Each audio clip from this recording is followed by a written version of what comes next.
बच्चों, स्वागत है आप सभी का मेरे YouTube channel Shiv study classes में। और मैं हूं ममता पांचाल। बच्चों, मैं आपको करवा रही हूं 10th क्लास का मैथ्स का chapter 3 pair of linear equations into variables.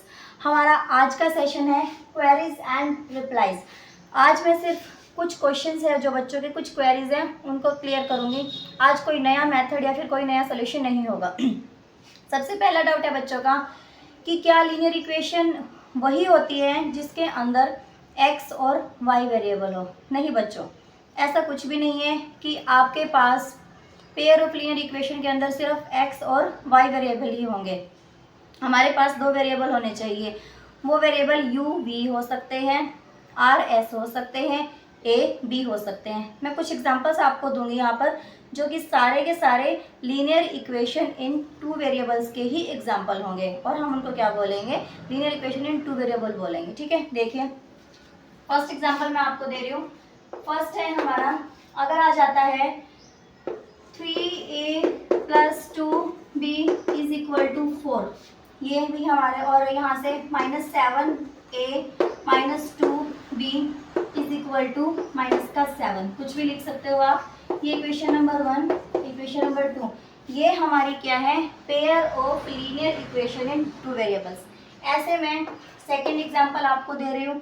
Second example में क्या होगा, अगर आता है आपके पास 7u - 4v = -13/2 और यहाँ से -2u + 3v = 14/13। ये इक्वेशन नंबर 1 और ये इक्वेशन नंबर 2। तो ये भी हमारी कैसी है, पेयर ऑफ लीनियर इक्वेशन है। इसके अंदर a और b वेरिएबल है और एक कांस्टेंट है हमारा।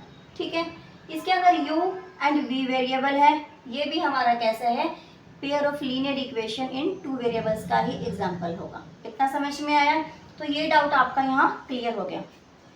सेकेंड क्वेश्चन है बच्चों का कि अगर हम एक क्वेश्चन को एलिमिनेशन मेथड से सॉल्व करते हैं तो क्या हम उस क्वेश्चन को सब्स्टिट्यूशन से सॉल्व नहीं कर सकते? ऐसा कुछ भी नहीं है। एक क्वेश्चन आपके पास गिवन है, सपोज कीजिए आपके पास यही क्वेश्चन गिवन है 3a + 2b = 4 and -7a - 2b = -7। ये क्वेश्चन गिवन है।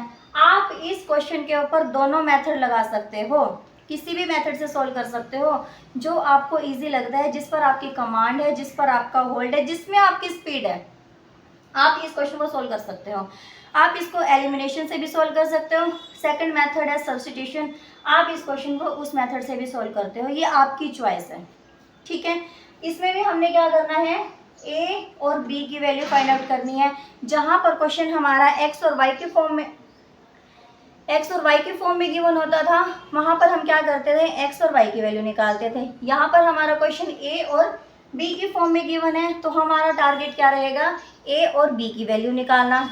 यहाँ पर हमारा क्वेश्चन u और v की फॉर्म में है, तो हमारा टारगेट क्या रहेगा, u और v की वैल्यू फाइंड आउट करना। और आप एक क्वेश्चन को दोनों मेथड से सॉल्व कर सकते हो, ऐसा कुछ भी नहीं है। और ऐसा भी नहीं है कि एक क्वेश्चन अगर एलिमिनेशन से हो जाएगा तो वो सब्स्टिट्यूशन से नहीं होगा, और एक सब्स्टिट्यूशन से हो जाएगा तो वो एलिमिनेशन से नहीं होगा।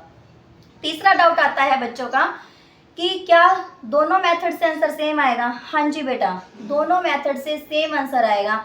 ए की भी वही वैल्यू आएगी और बी की भी वही वैल्यू आएगी, चाहे आप उस क्वेश्चन को किसी भी मेथड से सॉल्व कर रहे हो। अगर और भी कोई डाउट है तो आप मुझे कमेंट बॉक्स में टाइप करके बताइए, आपको सभी के आंसर मिलेंगे। Thank you and have a nice day.